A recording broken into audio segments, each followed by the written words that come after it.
consommer local, c'est tous les mardis sur Trade FM 88.1 de 12h à 13h avec Bintaba. LCL sur Trade FM 88.1 ce mardi de 12h à 13h. Participez à l'émission en appelant au 88 628 73 73. 88 628 73 73. Salut à tous et à toutes, derrière le micro c'est votre ange leader Binta qui vous présente votre émission LCL, le consommé local. Donc l'objectif de cette émission c'est de faire la promotion de nos produits locaux mais aussi de conscientiser la population sur le potentiel et les opportunités que nous avons chez nous, mais aussi de mettre en exergue nos valeurs et nos cultures. Autrement dit, le Made in Africa, plus précisément le Made in Sénégal. Assalamu alaikum suñu mbokk auditeurs yi, maa ngi leen di nuyu di leen ziar di leen wax dalen ak jàmm ci Trade FM 88.1 la radio des affaires et de la consommation. Yéen a ngi déglu seen émission LCL, le consommé local. Donc comme ni ma ko waxee léegi ci nasaraan, émission bi li ko tax a jóg mooy xamal leen que ni am nañ fi ay jumtukaay ay mbir yoo xam ne maanaam buñ ko utiliser dinañ mun a def suñuy activité fii te du jaar ñiy jéggaani leneen feneen ba tax ne saay su ne dinaa fi dalal ay jeunes entrepreneurs yoo xam ne ñoom dinañ yëngu ci wàllum couture, ci wàllum alimentation, ci wàllum artisanat, maanaam ci ay pàcc yu bëri yoo xam ne lépp lu ñuy utiliser pour taxawal fii seen activité fii lañ koy jëlee. Donc loolu mooy wane que ni am na lu bëri loo xam ne mu ngi fii ci suñu réew te ni ma ko waxee léegi buñ ko jëlee focaliser ci du jax ñi dem di jéggaani leneen feneen. Tey nag ma am contentement dalal fi ki nga xam ne mooy madame Salamba Diène. C'est la directrice de Biosen qui est une société agroalimentaire et cosmétique. Tay nak mom la fi dalal fassiyene waxtan ak mom ci activité bobu nga xamné moy entreprise bi tuddu Biosen. Donc mu fassiyene waxtan ak ñun nan la def ba taxawal ko, voilà, ak lan lay def ci biir Biosen. Donc lepp rek comme ni ma ko waxé toujours rek faire la promotion du consommé local pour que suñu réew mëna jëm ci kanam kanam. Su ko défé nak ma daldi dalal ki nga xamné moy sama invité machallah madame Salamba Diène. Ma ngi lay nuyu di la ziar. Ma ngi lay délo nuyo de le remercier c'est invitation bi. Voilà. On est vraiment content si émission bi parce que li ngeen di promouvoir dafa am solo parce que ñun bi ñuy dooral société bi mbébét boobu lañ ci amoon maanaam jël sañuy ay produits yi nga xam ne am nañ ko localement transformer ko def si lu nga xamante ne ñëpp dinañ ko mën a njariñoo muy fii muy bitim réew. D'accord, donc balaa ñoo dugg d'abord ci produit bi damay rappeler suñu mbokk auditeurs yi numéro serveur bi nga xam ne mu ngi fi muy 88 628 73 73 88 628 73 73 su ko defee bu fekkente ne am na ñoo xam ne bëgg nañ participer ci kanam mun nañu woote ci numéro boobu mais aussi mun ngeen suivre via la page Facebook de la radio Trade FM ngeen mun a envoyer foofu seen i commentaires su ko defee madame Salamba Diène balaa ñoo dugg si ci li nga xam ne mooy Biosen dama lay bàyyi d'abord nga présenté wu wax ñu kan mooy madame Diène. Ah Salamba benn jeune la rek benn jeune sénégalaise maagee fi yaaroo fii dem bitim réew jàngi mais amoon yéene vraiment ñibbisi si réewam def fi dara donc bi ma ñibbisee 2013 la door si lii di transformation bi ak sama sœur ak sama yaay ñu def société boobu doonoon à l'époque laboratoire Bioessence et puis en 2017 la reprendre structure bi gën ko focaliser ci agroalimentaire bi parce que dañ doon def cosmétique lu bëri et ñuy développer vraiment ay produits yu nga xamante ne Sénégal lañ ko jëlee donc Salamba c'est une jeune sénégalaise comme tout autre qui a eu des ambitions defar aussi petit que ce soit ñu ngi jéem à notre niveau yaakaar bi gën na rëy loolu nag on va aller beaucoup plus loin mais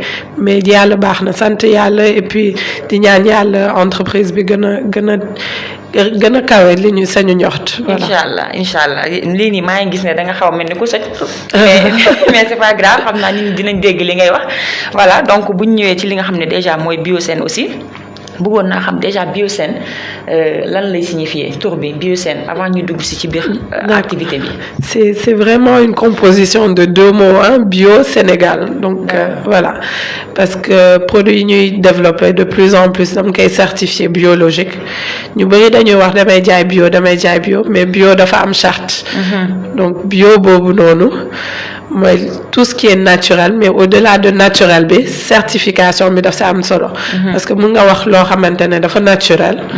nga jëlee ko si àll bi mais biñ koy bay wala bi ñuy koy def si suuf si am na ay produits chimiques yu ñu si def loolu c'est plus du loo xamante ne biologique la. donc du produit boo xam ne naturel na 100%. donc loolu la ñuy wax bio. donc dafay am charte yu ñuy teg pour ne la produit bi bio la. wala biowul te loolu souvent dañ koy jaxase au niveau du Sénégal bon bio bi foofu la jógee et puis Sen bi c'était pour le Sénégal. donc produit bio venant du Sénégal foofu la bio Sen jógee. d'accord sànq ci sa introduction bi ngay nuyoo du moins yaa ngi naan avant que muy nekk bio Sen c'était bio essence. bio essence lan ngeen doon def foofu. bio essence sama sœur elle travaillait beaucoup sur la transformation des produits cosmétiques notamment huile de baobab bi beurre de karité ay savon à base de beurre et tout ça. c'est une activité boo xam ne continuer naa ko mais à moindre mesure fu mu toll nii daal alimentaire bi comme nit ñi dañoo bëgg a lekk. waaw alimentaire bi moo mbokku séeréer yi. voilà exactement alimentaire bi moo xaw a jël le dessus. donc mais on continue quand même à def produits yi nga xam ne ci karité ak huile yooyu la jógee. d'accord lu waraloon aussi nga dem à l'étranger jàng ba pare après ñibbisi. au moment où il y a beaucoup de jeunes qui pensent partir. bon je pense que sañu dëkk ñu ñoo ko mën a defar. c'est aussi simple que ça puisse paraître bu ñëpp demee toog naan Sénégal lii Sénégal lële ça va pas et cetera kañ la dëkk bi di defaru. ñu ñoo mën a dem ñëw jële fa lenn lu nga xamante ne c'est positif andi ko fi et puis liggéey loolu mu gën a dëgër. je suis vraiment désolée baat bi moom tey nekku fi. mais on comprend. Voilà. Donc c'est vraiment ça c'était vraiment partir jël connaissance yi ma soxla et puis ñëw utiliser ko au profit de mon pays. d'accord léegi ban différence nga am entre comme ça fii sa réew ak fi nga nekkoon. bon constat bi ma def ma jëlaat ko toujours ci produit yi nga xam ne moom la ñu def c'était le premier constat mooy valorisation bi ngay wax. parce que tey bitim réew France a nekkoon. dañuy jënd sañu karité wala ñu jënd sañuy matière première jëndee ko prix boo xamante ne moo jéggi na dayoo lool parce que day suufe ñu defaraat ko du ma citer marque yi mais di ko jaayaat dañu ko jaayaat ñun au niveau du Sénégal produits yooyu mooy ñëwaat sur le marché ñu koy jaay à des prix yu nga xamante ne jéggi na dayoo si cher donc ils achètent vraiment bas les matières premières transformé wuñu ko donc valeur ajoutée amu ci ñu dem liggéeyaat ko seen dëkk indiwaat ko fi donc loolu laa bëggoon combattre en fait en créant cette structure-là. D'accord. Et comment est-ce que vous comptez combattre cela?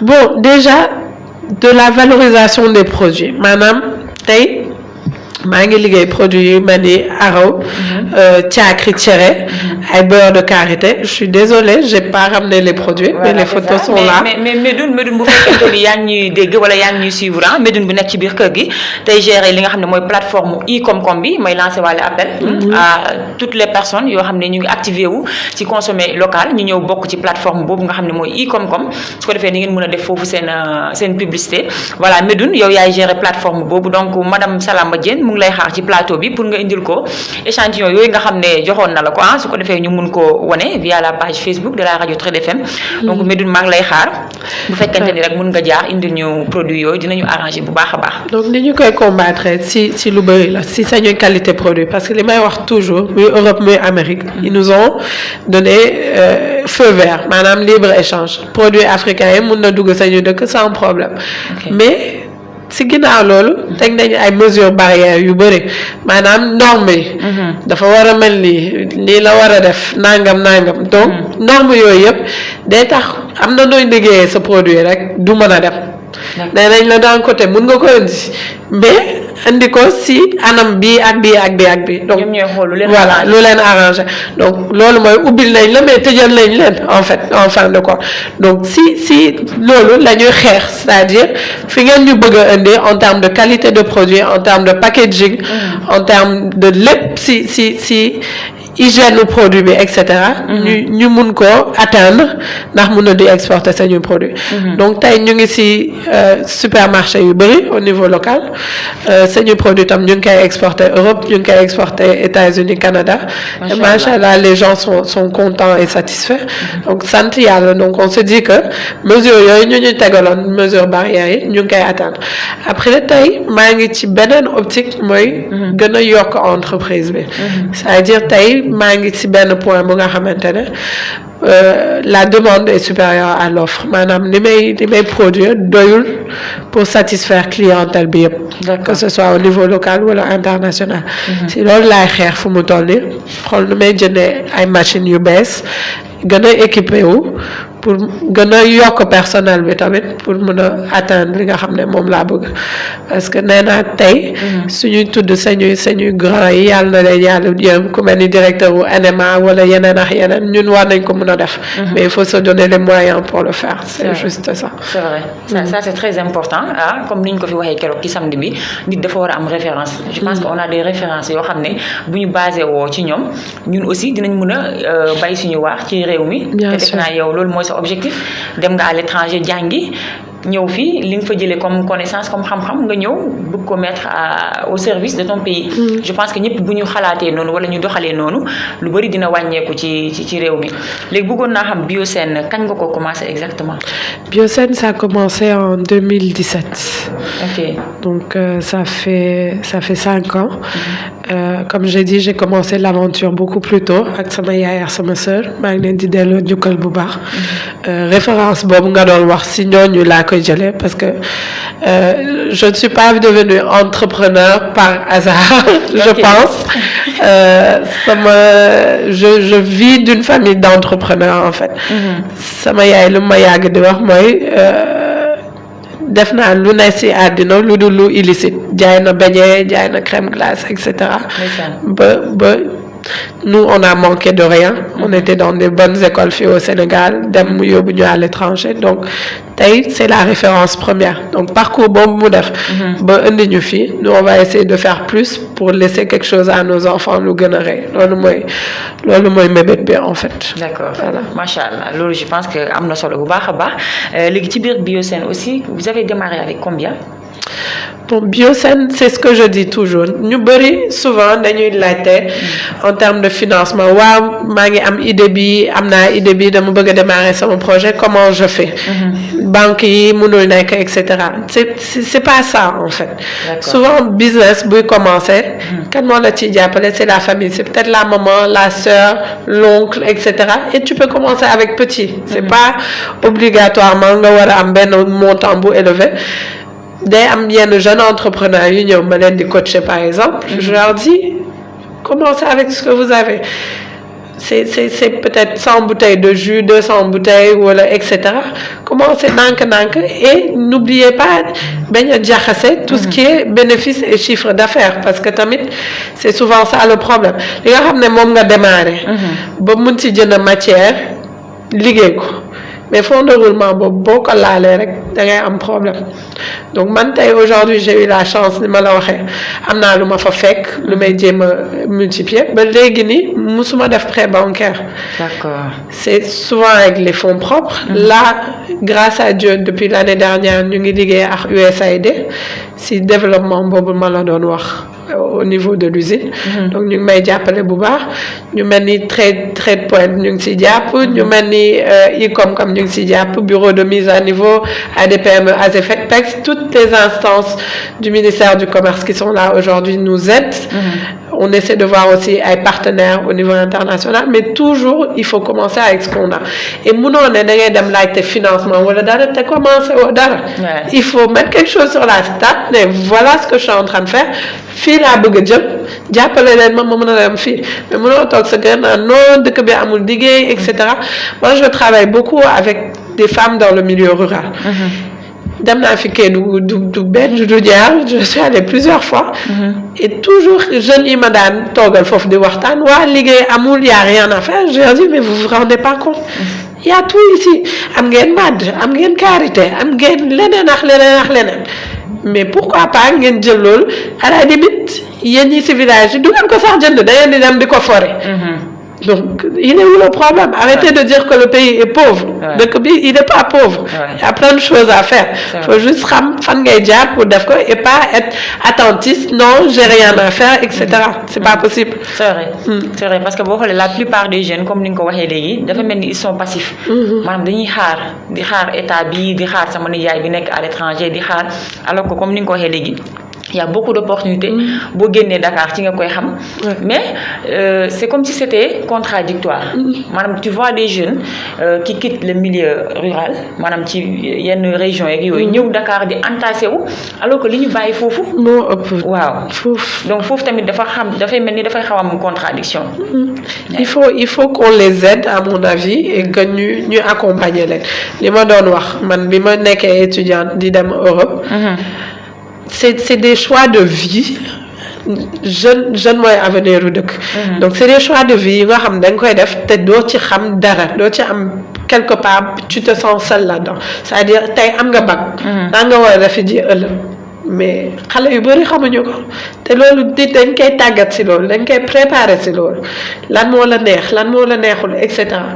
Tu es jeune tu es dans le milieu rural est-ce que jeune bi nekk si milieu rural boobu xam na opportunité parce que waxtaan wi may wax ak ñoom dëkk fii amul dara. Non pourquoi tu dis que amul dara qu'est-ce qu'il y a autour de toi naka ngay mën a bénéficier woo si da nga xam ne mu ngi si sa environnement. Mais boo leen ko waxul ils peuvent pas le deviner c'est pas possible. C'est vrai. C'est pas possible. Ça aussi c'est un problème qui se pose madame. Des jeunes qui sont à l'université, qui sont en licence, master, alors qu'ils ne savent pas ce qu'ils doivent faire. Madame Bougnou pareil. Ils n'ont aucune expérience professionnelle déjà. Da ngay jël benn jeune en master 2 mu ne la musuma def stage c'est un problème. boo génnee amoo liggéey ñu ne waa def naa master awma liggéey mais munoo dem ba master soog a côtoyer le monde de l'entreprise c'est pas possible. D'accord. Parce que après tu auras un autre jeune à côté de toi bu am master 2 pour def 4-5 stages maintenant Salomba Diène bu war a recruter ñaari CV yooyu taxaw ci kanamam mais kii def ay stage lay jël. C'est vrai. Parce que pour mu pousse ko mu dem mooy gën a yomb que ki nga xamante ne amul benn expérience après à nous tamit entreprise ubbil jeunes yooyu amul benn expérience ubbil leen sañu bopp pour jàngal leen parce que bu ñuy laajte man damay lire sa CV rek je peux te dire kii est-ce que ça rien qu'au CV c'est des fautes d'orthographe c'est plein de choses alors que loolu yëpp dañ la koy jàngal. D'accord. Moi, mon CV, je l'ai fait passer par plusieurs professionnels qui te disent Salomba rectifie ça, fais ça, fais ça. Mais voilà, il y a eu ce CV entreprise, wan ko sa papa ou wan ko sa professeur, mais ko lan nga si gis. D'accord. C'est important. C'est vrai, c'est vrai. Loolu tamit defe naa ni am na solo bu baax a baax war nañ ci bàyyi xel mais je pense que sur ce point-là les parents ont un grand rôle à jouer aussi. mooy accompagnement bi nga doon wax sànq.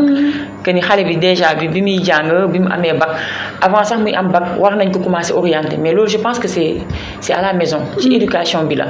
Maintenant d'habitude les jeunes qui n'ont pas cette chance-là aussi parfois ça peut poser problème. Ça peut poser problème. Ouais. Mais les jeunes ont des aptitudes innées. C'est ce qu'on appelle les aptitudes innées. Lii moo la neex lii neexu la.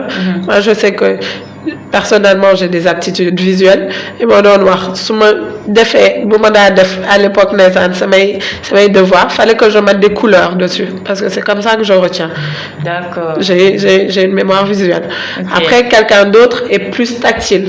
Aujourd'hui le fait d'être bien au niveau des mains etc.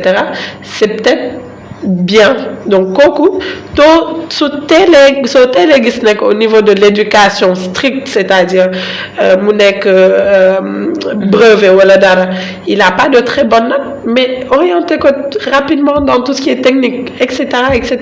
Et même je pense qu'au niveau des écoles au-delà des parents c'est quelque chose qu'il faut qu'on adopte parce que aujourd'hui bitim réew foofu noonu am na lu ñu fa rawee parce que orientation yi dès l'école ils ont des cadres d'orientation où ils posent des questions aux enfants etc. Moi je partais en Europe qu'est-ce que tu veux faire je sais pas je me suis inscrite comme ça pour m'inscrire mais à 18 ans tu sais pas ce que tu veux faire de ta vie. Ouais. Voilà. Ouais. Donc aujourd'hui on me demande biocène agroalimentaire j'ai j'ai beaucoup appris sur le tas, mais je n'ai pas une formation en agroalimentaire. J'ai un master 2 en management des projets internationaux et voilà, ça me sert parce que loolu may permettre tey xëy na ma mun a monter yenn dossiers pour ay partenaires comme USAID etc. Donc mu may jëriñ au sein de Biosen, mais lu ci bëri dama koy jàng sur le tas. Je m'informe, je me forme. Ok. Mais je n'ai pas de formation de base en agroalimentaire. D'accord. Je pense que ça aussi c'est un point à retenir. Comme ça, il faut aussi les parents qu'ils sachent accompagner leurs enfants, ñu leen di orienter. Aussi ñu leen di déglu tamit. Parce que parfois un jeune peut avoir un talent sur quelque chose, mais parent bi da koy bëgg orienter tam ci leneen. Dëgg la. Am na jeunes yu bëri aussi bokk na loolu ci lu leen tardel. Maanaam ils sont à l'université. ñoom leneen lañ bëggoon def mais puisque le papa il était professeur d'anglais ou bien professeur d'allemand ou bien je sais pas quoi wala yaay ji nekkoon médecin dañ koy bëgg a orienter aussi ci loolu. Sur la même chose. Et ça aussi ça peut tuer le génie de cette personne là. Bien sûr. maanaam moom li war nekkoon ci moom nga xam ne mënoon na ko génne dafay dee parce que du am opportunité pour génne ko. Dëgg la. loolu aussi bokk na pour man ci luy augmenter pour man chômage bi sax. Dëgg la. parce que koo xam ne dafa bëgg dara mu bëgg ko def nga orienter ko ci loo xam ne bëgg ko même bu jàngee ba pare du ci liggéey. parce que bëggul loolu. donc kooku day yor diplôme aussi di taxawaal. Dëgg la. donc je pense que yooyu yëpp tamit dafay nekk loo xam ne lu jar a bàyyi xel la ba tey rek may wax Médoune Médoune bu fekkente ni yaa ngi ñuy suivre en direct sur la page Facebook nga indil ñu échantillon yi nga xam ne moom la madame Salamba Diène bàyyi woon fii nii ci kër yi comme ça ñu mun a wone produit yi nga xam ne moom lay def ñu mun koo xam déjà bu ñu duggee ci produit yooyu lan ngeen di def. Donc maa ngi def tout ce qui est céréales locales donc araw caakri sànqal cere. Je fais aussi du fognon et ce que j'appelle super fruit super plante ma jël lu mel ni bisaab wala kenkeliba wala nebedaay moringa bi. Donc ça c'est la gamme alimentaire bu ñuy gën a xamee sous le nom de Label Afrique. Et il y a une gamme cosmétique qui est très simple sur des huiles et des beurres donc huile de baobab. moo xam ne ñu ngi koy jëlee ci graines yi. Donc avec la base d'huile de baobab, on fait aussi d'autres produits, des crèmes, des laits. Et sinon, on travaille aussi beaucoup sur le karité. C'est karité bi. ñoo xam dañ koy exporter tamit bitim réew. Donc loolu mooy gamme bi li may waxat ci produit yu mel noonu. ñu ngi jëli leneen feneen di ko indi xamul nuñ ko defaree. xamuñu lu muy def ci sañu santé. parce que aussi c'est une histoire de santé publique. tey am na ay professionnels lu ma ci liggéeyal. damay jël exemple kenkeliba bi ak bisaab bi ñuy xeeb nii. C'est des régulateurs de tension et de diabète. Okay. Donc am na loo xamante ne il faut vraiment ñu koy saytu xam ni muy def ci nit ki et ñu koy jëfandikoo après jëfandikoo bi c'est vrai qu'on dit souvent posologie bi lañ dul xam. au niveau du Sénégal mais il faut jamais exagérer sañu diine sax daf ñu ko tere donc looy def rek def ko ci lu nga xamante ne lu quantité yu néew lay doon. mais mënoo jël benn litre ndox nga def ci quantité bisaab bu jéggi dayo donc bisaab day am na vitamine C bu ci nekk ba pare day wàcce tout ce qui est quand une personne a des problèmes d'hypertension daf koy wàcce de même que pour le moringa c'est bien pour les diabétiques donc vraiment man aspect boobu lay gën a jéem a développer ba ci céréales yi on dit céréales locales c'est fait à base de quoi dugub lañ ko defaree dugub lan lay def ci être humain bi ci nit ki donc man j'essaie vraiment de pousser un peu plus ce truc là aujourd'hui da ngay dem Europe ngay dégg xaw ma ndax yaa ngi koy dégg quinoa ñu waxu quinoa ñu ne blé dafa am comment ils appellent ça dafa am soit des amidons wala ay gàncax yu ci nekk yu nga xamante ne c'est pas bien pour la santé dafa am gluten laa doon seet donc aujourd'hui dugub amul gluten donc pour tout ce qui est personnes yi am problème suukar dugub dafay baax ci ñoom quinoa lan la gën a la sañu dugub bi du ci leen lan la gën a la sañu foño bi nga xam ne dañu am fii du ci leen donc aujourd'hui c'est des produits yi nga xam ne man bëgguma ko exporter tey foofu laa tollu certes ñu ngi koy exporter di ko jaay diaspora bi mais tey ni ko diaspora di jëlee la ko benn tubaab wala benn beneen xeet war a mun a jëndee consommer ko parce que bienfait yi ci nekk dafa bëri donc moi c'est ça mon combat aujourd'hui pourquoi produit africain bi war a mun a dem Europe ñuy seedeel ko africain yi kese fii quinoa mun a taxawee tey wala fii huile d'argan mun a taxawee tey parce que Maroc def na ci communication bu grave mais huile d'argan gënul huile de baobab ci lenn ci benn point huile d'argan gënul huile de baobab donc pourquoi waruñu mun a développer loolu taxaw si fier si wane ko et puis jaay ko tout simplement c'est wax nga dëgg parce que ñoom seeni produit bu ñëwee c'est destiné à tout le monde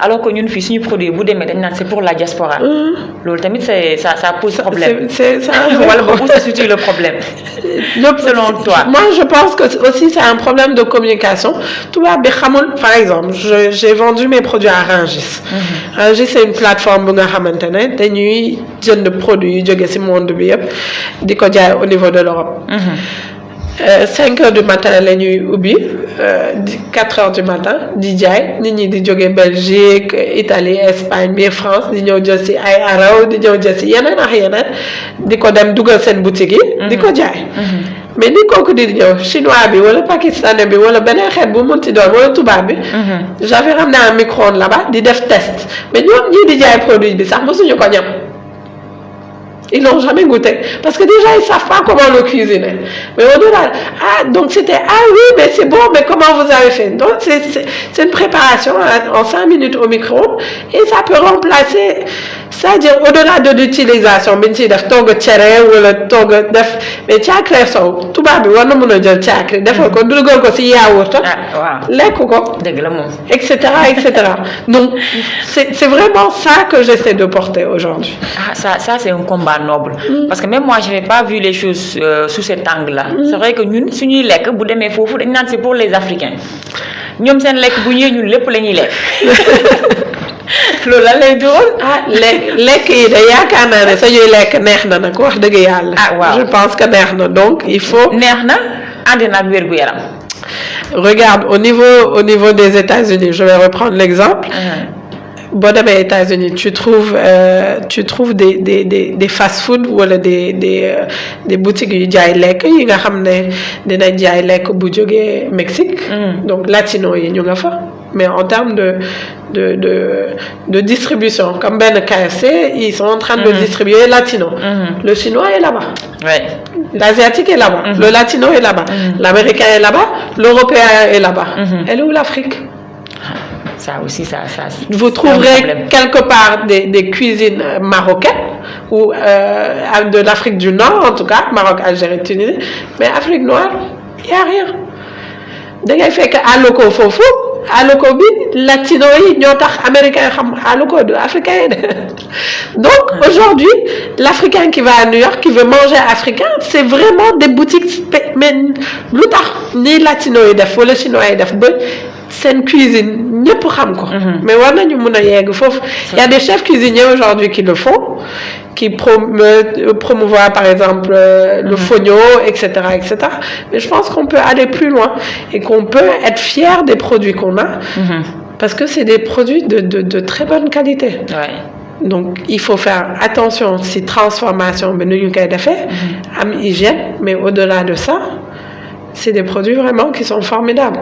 buy tey am na sama mémoire à l'époque je l'avais fait sur le pain de singe am na vitamine C am na fer am na xam nga en fait traditionnellement dañ la naan boo tooyee naanal buy lu tax nga war a naan est-ce que du buy la ak lan ak ngeer xaw ma lan affaire bu tax boobu bisaab ak bisaab mais pourquoi est-ce que vous avez posé la question lan moo nekk ci buy lii def nañ ko boo tooyee ñu la naan mu arrêté c'est tout ce qui est à l'intérieur de ce produit ça se fait pas par miracle du benn miracle là c'est aucun miracle c'est parce que biir ci buy bi tu as des agents yu nga xamante ne ça te requinque tu as de la vitamine C dedans plus que dans le lait yaa ngi naan meew tous les matins mais buy boobu moo ëpp di muy def ci sa yaram que meew bi d'accord am nga fer am nga vitamine C am nga vitamine B1 B2 ci biir bisaab am nga vitamine C ci biir et cetera donc loolooy tax boo tooyee nga naan ko tu vas mieux mais pourquoi ngay xaar ba tooyee soo ko naan tu peux en prendre tous les matins au lieu nga jënd vitamine C pharmacie wala dara tu prends tes produits naturels. D'accord. d'accord ça moom c'est vrai def naa ni war nañ ci bàyyi xel bu baax a baax balaa ma lay joxaat kàddu gi ma may la nga souffler tuuti ndax gis naa ni dafa mel ni tu es très engagé ci li ngay def. j'en parle avec amour. ça moom je l'ai senti jot naa invité fii ñu bëri mais cette fois-ci moom je pense que ni maa ngi sentir benn énergie bu extraordinaire boo xam ne li ngay def da ngay wane ni passion la amour la. et aussi c'est un combat aussi personnel.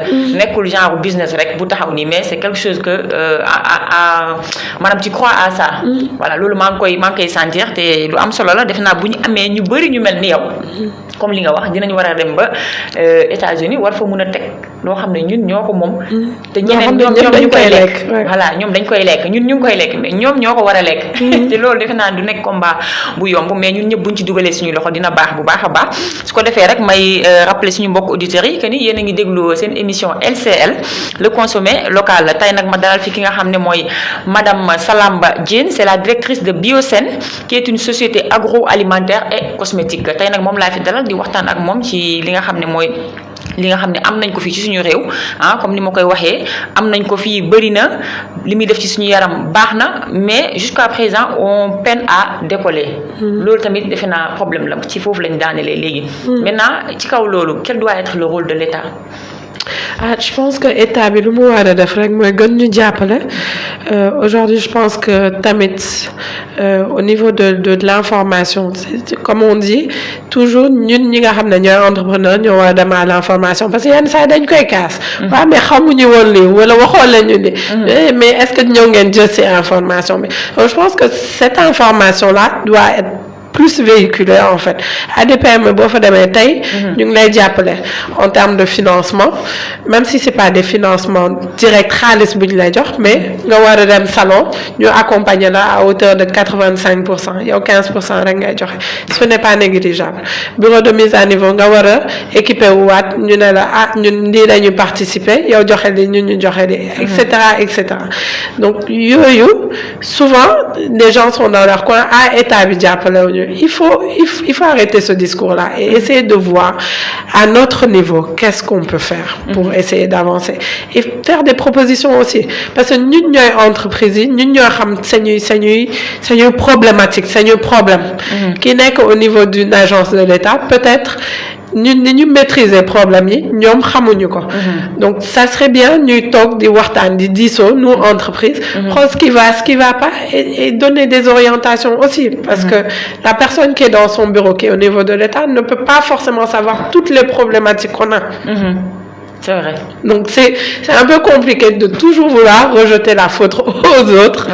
Sans pour autant xool moi je sais que am na yu bëri yu nga xamante ne je suis pas forcément parce que ñun itam le train quotidien bi ngay am day tax ba xëy na doo am jotu dem xooli qu'est-ce qui se passe dehors. Mais c'est vrai qu'il faut chercher, il faut se documenter, il faut aller voir ce qui se fait, ce qui se fait pas et poser des questions. yaakaar naa ne bu la banque mën a accompagner wala keneen war nga mën a xool ndànk à petite échelle bul ne man de sama business bi def naa business plan bi il me faut 20 millions il me faut les 20 millions avant que je commence mais commence avec même 50 000 100 000 1 million nga avancé bés dina def di nga am 20 millions yi nga soxla mais boo ne 20 millions mooy business plan bi naa toog xaar ba am samay 20 millions soo commencé c'est vrai du sotti tamit day poser problème te je pense que jeunes yu bëri sax loolu moo leen di bloqué dañuy def seen business plan mu jox leen ay 15 millions 20 millions 25 millions léegi ñu bëgg a démarrer alors que amaguñu somme boobu je pense que yow déjà en tant qu'entrepreneur war nga leen mun a jox tamit benn conseil benn système boo xam ne war nañ ko suivre ba mun a egg ci point boobu. il faut commencer ça dépendant du business plan bi nga am. faut voir ce que tu peux commencer de faire li nga xam ne mun na la apporter des revenus assez rapidement. nga soobu ci loolu et puis bu fekkoonte ne par exemple 5 wala 10 produits nga bëgg a def nga commencer par benn kenn terewul loolu. tu commences par un bu boobu demee ba avancer nga yokk ko nànk-nànk. ne pas sauter les étapes. ne pas sauter les étapes. De toute façon c'est toujours difficile. C'est jamais facile c'est pas facile pour nous non plus. Faut pas croire qu'on est arrivé là comme ça tous les jours ba ne may waxee yow nii on a des soucis. Mais c'est au quotidien xool naka le problème yooyu noo koy mën a lever donc man maa ngi ci benn projet tey. bu nga xam ne bëgg naa étendre usine bi. mais da ngay xool nan nga mën nan nga la bailleur yi mun a jox yow lan nga mun a def et tu y vas step by step. Tu peux pas te dire aujourd'hui j'ai besoin de plusieurs machines pour liggéey li ma bëgg a def dëggantaat pour dem ci à fond. mënuma defandoo lépp damay jël benn machine wala ñaar moo commencé. C'est vrai. Après bu ma liggéey ak machine yooyu dina am benn fonds de roulement boo xam ne ak benn bénéfice boo xam ne du ma ko lekk dinaa ko investir ak mun ci jënd yeneen machines yi ma soxla. Et je pense que pour nga egg ci réalisation boobu il va falloir que nga am benn plan. Oui. Plan boo xam ne ce sera sur quelques mois, sur quelques quelques années sur le années, fond. Mais le problème de la plupart des jeunes, c'est un problème de patience. Comme ni ma ko waxee léegi, ils veulent sauter les étapes. Comme ni ko kooku waxee woon, faut pas comparer, mais de 5 ans d'expérience avec tes 1 an d'expérience. C'est-à-dire que yow tu peux pas démarrer nii ba am Biosène macha allah man ma ñëw tey bëgg a démarrer rek egg yow fi nga yegg. Loolu aussi je pense que ça pose problème. Ça ne pourra pas du mun a sotti daal. du mun a sotti donc jeunes yi nañ ci bàyyi xel bu baax a baax ñu bañ a yàkkamti ñu xam ne réaliser objectif c'est pas facile c'est sur des années c'est sur des mois. day ànd ak pression day ànd ak stress donc il va falloir échec yenn saa yi. Voilà. nga commencé dara doxul mais nga xoolaat noo koy orienté waat. C'est ça. da ngay jóg di daanu di defar ba kay yàlla di la wan buntu bi nga xam ne tu te dis ok bi mooy bu baax bi et je fonce. C'est ça déjà sànq yaa ngi wax ay soucis nga ne jusqu'à présent maanaam y a des soucis nan ngay gérer soucis yooyu noonu ba tax ngay mun a chaque jour ngay mun a jóg di démarrer sur le terrain tout en sachant que y a des soucis il y a la pression là il y a le stress comment est-ce que tu gères ça mentalement. au jour maanaam dinaa yeewu ne ok lii ak lii mooy dossier yi nga xam ne tax na n'est-ce pas lii laa war a def tey pour dossier bi mu mun a avancer et ñu dem si step by step parce que man ñun yenn saa on est perdu tu as l'impression yenn saa ne que tu as trop de choses avec qui elle travaille c'est tout ça c'est li ma naan sañu président Macky Sall bu toogee fi mu toog tey du moom kese da am ay nit ñu ko jàppale keneen ak keneen nit mënul def dara moom kese boo faatu woon sax nit moo lay sang donc il faut t'accompagner des personnes yi nga xam ne mun nañ la jàppale si c'est un petit business jeune boo xam ne mu ngi soog a démarrer bul dem rek yooyu sa idée toog ci sa coin ne non du ma laaj avis kan je vais le faire non va voir tes aïeuls va voir les personnes qui sont autour de toi et demande leur avis. D'accord. Tu prends plusieurs. Commencer que nga mun a aider jeunes yi nga xam dañoo ñëw parce que parfois aussi nit ki mun na démarrer am lu mu taxawal egg fu sori mais su fekkente ni expérience am wala connaissance aussi ça ne va pas aider les jeunes. C'est vrai. Donc ñi nga xam ne ils ont déjà démarré aussi il faut qu'ils sachent partager aider et orienter. Je pense que ça peut aider beaucoup de jeunes. En parlant des agriculteurs, quelle est la relation que vous avez avec eux?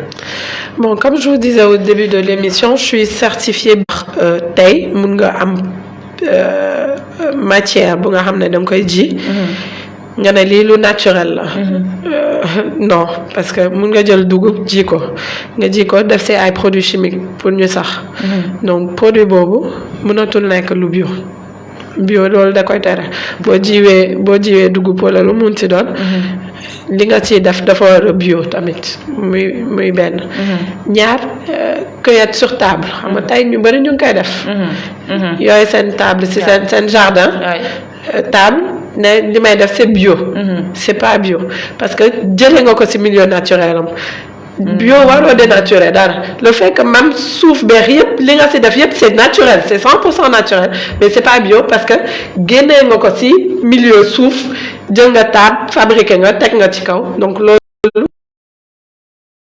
que bio mooy lu respecté à 300% environnement bu mu nekk benn produit chimique du ci ñëw ajouté wu boo koy traité lu mel ni niim ngay jël parce que niim day dàq bestiole wala dara produit naturel yooyu ngay jël teg ko ci donc loolu la ñuy wax produit mbokk tubaab yi tey dañ la naan bio madame vous vendez bio nga ne wax ana certificat bi donc loo xam ne da nga ko war a dem fay la ñu ñëw saytu sa entreprise xool fi nga koy béyee noo koy béyee yan agriculteur nga nekkal ay contrat yooyu defar ñoom ñaata ngay jëndee ci ñoom et cetera loolu yëpp preuve yooyu yëpp dem xool sol bi testé ko ba xam ndax amul contamination soog la jox sa certificat ne la tu es bio. loolu yëpp ñoom dañ koy def. waaw mais ñoom bu ñuy dugal fi seen produit est-ce que ñun dañ leen defal loolu. je ne pense pas. mais loolu nag mais loolu doy la waar de damay bañ a wax génn fi dajeeg dig mu jël si ma mais loolu moom non loolu jar naa nekk président xeex ko non loolu nag teguwul fenn nag. donc aujourd'hui boo amul loolu Europe maa ngi jaay samay produits Europe mais il faut 13 langues aujourd'hui sama acheteur bi nga xam ne mooy jënd sama produit sama principal acheteur. moo ma jàppale si loolu mais même yooyu dañ c'est de petites choses on parle comme ça mais c'est difficile. naka ngay jëlee parce que di nga ne caakri c'est un produit à base de mil. neex lii lañ ko defaree boo ko bëggee togg def ko neex lii tu l'écris en français tu l'écris en anglais ça va ñu ne la war nga ko bind espagnol italien war nga fi def Dutch ça devient un problème. non là man nag xamatuma ci dara dëgg amatuma lu may wax. ça devient un problème. parce que li ma nekk di découvrir nii c'est vrai que chaque mardi je reçois ici des entrepreneurs may jàng di découvrir di leen permettre aussi ñi def seen promotion mais nag tey tamit li ma fi dégg moom doyati na waar. c'est ça. mais ana suñu njiit yi ñoom. c'est les 13 ans de l'Union européenne boo demee Amérique ñu ne la lii ak li nga war a dem nga dem Canada ñu ne la di japonais yi gën a méttee encore en termes de qualité donc aujourd'hui nous c'est vraiment l'appel qu'on fait parce que ce que je te disais tout à l'heure c'est que lu bëri sama bopp damay dem internet je m'autodocumente en fait j'essaie de pousser tout ce qui est mauvaise information mais tu es obligé yow en tant que chef d'entreprise tey boo ma nee Salamba montel dossier pour am certification bio mën naa ko defal sama bopp ak leneen et comme je te disais tout à l'heure je ne suis pas agronome à la base mais tu es obligé nga xuus si gëstu si bu baax parce que boo ko deful du sotti. c'est vrai doo xam fan ngay dem étudier yenn saa yi nga dem université wala dara mais tu tâtonnes en fait. Tu tâtonnes aujourd'hui alhamdulilah xam nañ yoon bi ñuy jaar mais comme vous dites am na ku soog a ubbi entreprise am du xam yoon bu muy jaar day tâtonner waat comme yow démarrer zéro. alors que information baa ngi fi maa ngi nuyuwaale sama benn grande sœur madame Touré. elle est venue me voir récemment mais même pour am bouteille bu mu soxla wala étiquette en fait. C'est des problématiques, vous vous rendez pas compte, mais c'est des problématiques qu'on a au jour le jour yu métti parce que doo xam fan ngay dem jëlee information donc mun nga perdre 6 mois di rechercher benn information boo xam ne xëy na boo woon Salamba wala nga woo Binta mu jox la ko. d'accord kon ñun décollé gu ñu de. bul wax loolu. nañu gën a góorgóorlu rek yéen ngeen jàppale ñu gën a organiser wu. gën a waxtaan ci suñu biir. en tout cas ñun moom ñu ngi koy jéem lu mel ni Trade FM. ak plateforme boobu di i-Comcom daf fi nekk pour faire la promotion du consommé local. ñu mel ni yow ñu mel ni madame Marietou borom. Maria distribution.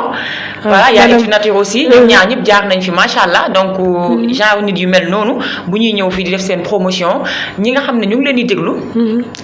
te amuñu la bonne information xëy na dinañ ci mën a jëriñu su ko defee affaire bi mën a gën a yaatu comme ni ma ko waxee. di gën a saytuwaat produits yi ñuy lekk tamit di ko gën a xool parce que man tey bu may exporter samay produits war ko yónni bitim réew je suis obligée mooy li ma wax yaa ngi ma doon laaj lu may defar agriculture yi mais je suis obligée wàcc sur le terrain di leen defal ay formation parce que tout simplement buy boo jëlee kaaw buy bi je le prends souvent comme exemple buy produit bu tëju la c'est fermé dañ koy toj jël lii si biir kenn du ko raxas on est d'accord c'est un fruit sec donc raxas balaa nga koy transformé loo ci mënti def jus wala ngalax wala daal di nga ko peut-être yeelam ji mais boo ko xësee ba laal ak sa loxo microbe yi si nekk na ci ba pare mënatoo ko dindi.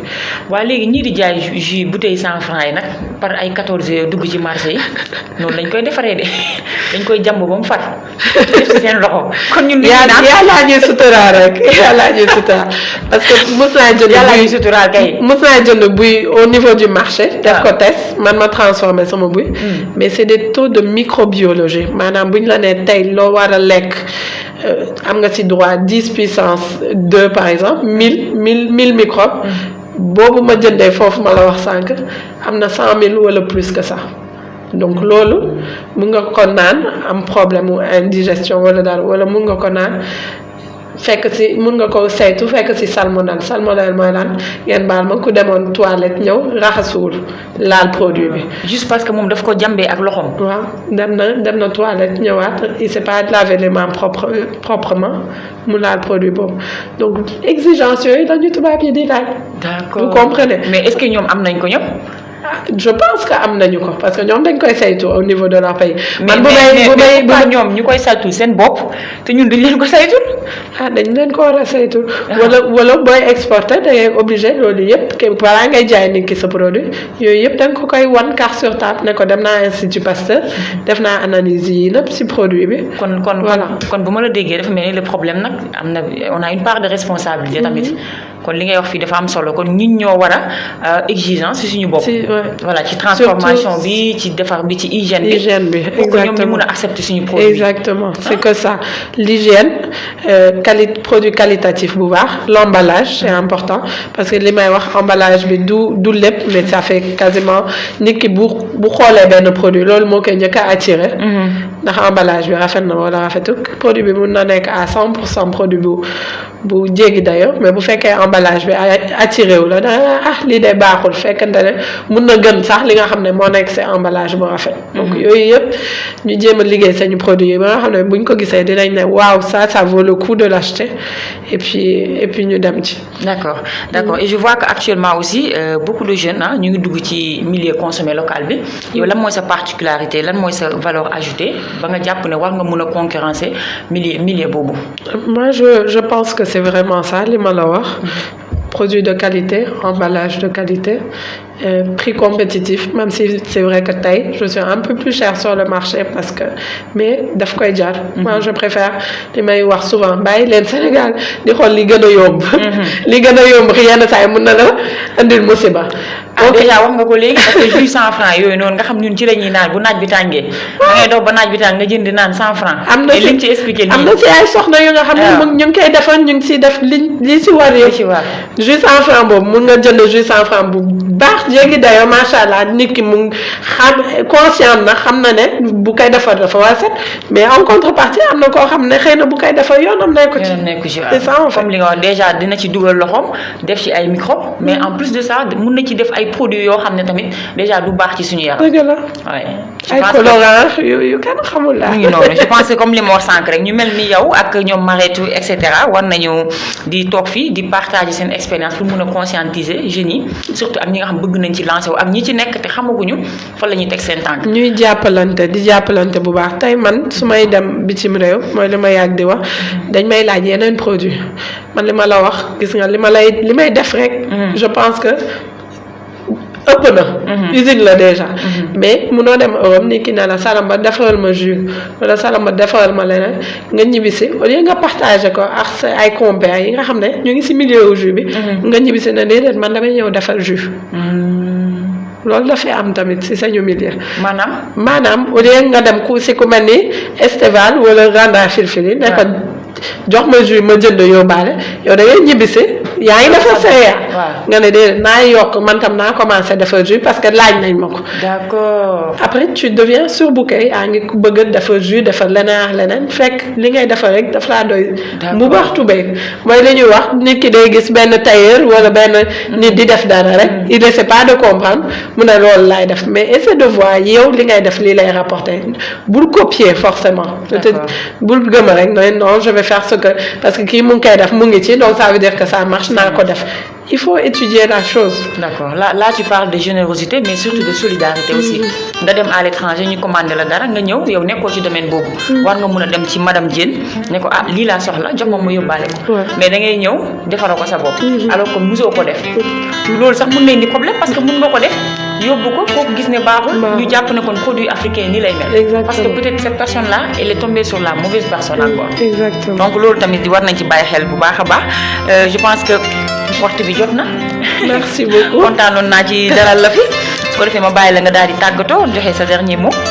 maa ngi leen di remercier encore une fois si invitation bi di nuyu téléspectateurs yëpp encore une fois di leen wax ne mbirum santé publique li ko gën a tax ñuy wax mooy li ngay dugal ci sa biir. Donc il faut vraiment faire attention à ce que vous mangez.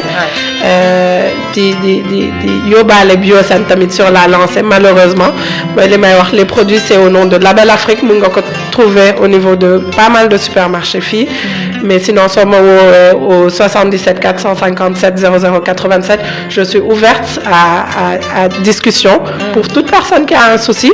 Sinon vous pouvez appeler les commerciaux pour toute commande au 76 529 25 22 76 529 25 22. Merci beaucoup. Voilà mi ngi noonu merci beaucoup déjà en parlant de commerciaux man ma ci profité di remercier ki nga xam ne mooy madame Cissé sa agent commercial la vraiment elle est très bien elle est disponible parce que depuis le début moom laay waxal je pense que tey lañ doog a gisante mais moom laa doon waxal en tout cas daal elle est bien elle fait son boulot correctement loolu moom je tenais à le dire donc yooyu itam dafay baax ki nga xam ne moom moo yor entreprise am mu xam yan façon nit lay teg autour d'elle wala autour de lui parce que ñooñu ñoo koy mun a jàppale donc voilà ñu amoon contentement dalal ci suñu plateau bi man nag may lancer benn appel di wax waa plateforme i-Koom-Koom bi nañ ñëw jàpp ci émission bi voilà parce que émission bi pour yéen la donc nañ ñëw jéem a nouer partenariat wala sponsoriser émission bi parce que yooyu tamit da ciy baax mooy tax affaire bi gën a jëm ci kanam a kanam muy noonu donc ma amoon contentement dalal fi ki nga xam ne mooy madame Salamba Diène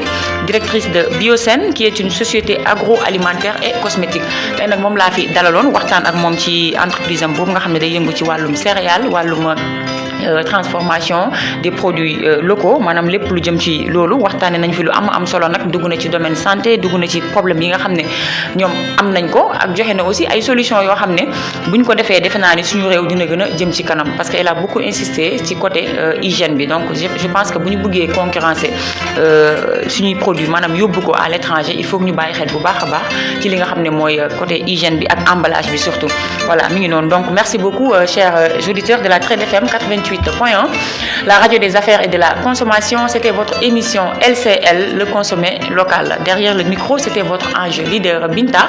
La technique a été assurée par DJ Am. Je vous donne rendez-vous mardi prochain à partir de 12h. D'ici là, portez-vous bien et bonne journée à tous. Merci beaucoup. LCL, le consommé local, c'est tous les mardis sur Trade FM 80.